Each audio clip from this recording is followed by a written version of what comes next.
Today we are going to view some basic elements of accessibility in Microsoft Word. Our example document will be a course syllabus. This video will piggyback off of Diana Blackburn's video presentations from online learning. The goal of this training is to help guide us on how to determine whether course documents in Microsoft Word meet basic accessibility standards. We are going to review headings, lists, hyperlinks, images, and data tables. Please note that the text in the syllabus is Calibri, which is a good sans serif font, and the only color used for text is black, and the background is white, so no color contrast concerns. Let's dive into headings. Headings can help create a logical order for documents. Screen reader users can more easily navigate documents with the aid of proper headings. In the Home tab of Microsoft Word, you will find a Styles ribbon. This ribbon is going to give us almost all the information that we need to know. The creator of this document has built in visual cues to categorize information. For example, Nashville State Community College is capitalized and bolded. This lets the reader without visual barriers delineate information into categories. Now we will determine whether or not that delineation has been built into the document for those who may be using screen readers. In order to make that determination, all we need to do is click on the element within the text and determine how it is categorized in the Styles ribbon. So if we click on Nashville State Community College, a gray box in the Styles ribbon indicates Heading 1. Heading 1 is usually a page title or a main content heading. If we click on the text, the content of that category, the gray box switches back to normal, which is exactly what we'd like to see. There are several sections within this document, such as course information and instructor information. These major section headings are classified as Heading 2. If you pull up the navigation pane, each heading is ordered in a logical order and will aid in document navigation. Now let's take a look at determining whether the lists of this document have been built with accessibility standards in mind. Creating lists correctly helps to add document structure for a screen reader user. For example, let's examine a list under the attendance policy heading.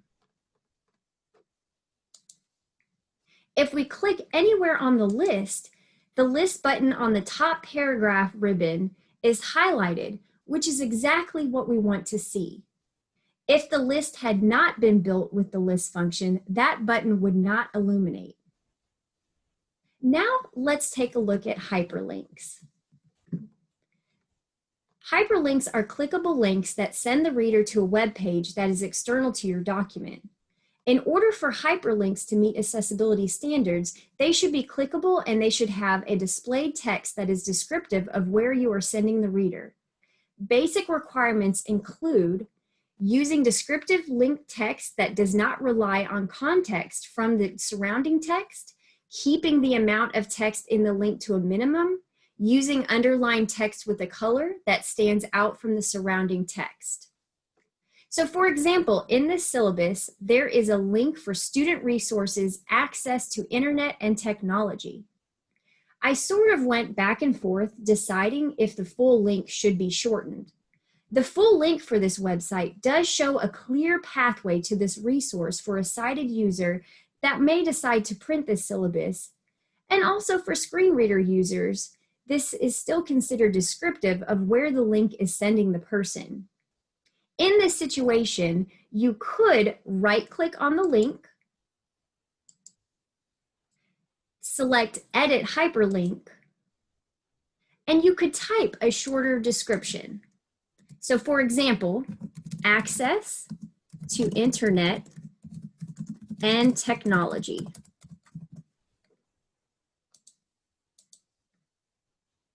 It's important to avoid links that simply say, click here. Screen reader users can use keyboard commands to list all links. It is confusing when all links just read "click here" and are out of context. Now let's move to images. To determine whether or not images meet accessibility guidelines, we need to see if they have an alternative text associated with each image. I added 2 images just for example. To edit alt text, right-click on the image, select Edit Alt Text. There is an area to type an alternative text description, or if the image is just decorative, check the decorative image box. The first image is a picture of the H building with no text or content. I am making this mark as decorative. The second image is an image with a student saying a quote. This image has context, so I have typed out her quote and her name in the alt text area. Please note you do not have to type image.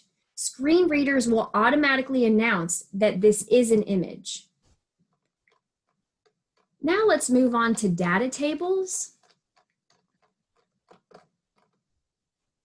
To determine whether or not data tables meet accessibility guidelines, there are a couple of factors we need to look at.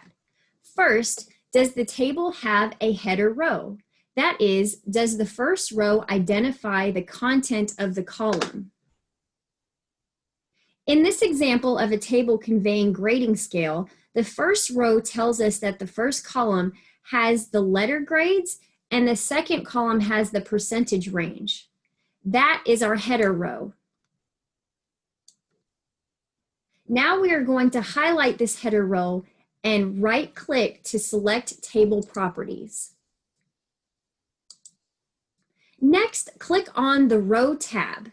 Under Options, verify that the Repeat as Header Row at the top of each page is checked. Allow row to break across pages is unchecked if the table extends over multiple pages. Next, click on Alt Text tab in the description box. There should be a brief description. If that brief description is there, you have a table that meets accessibility standards. This is very important because this helps a screen reader user navigate a table more easily. That concludes our Basics of Accessibility review from Microsoft Word.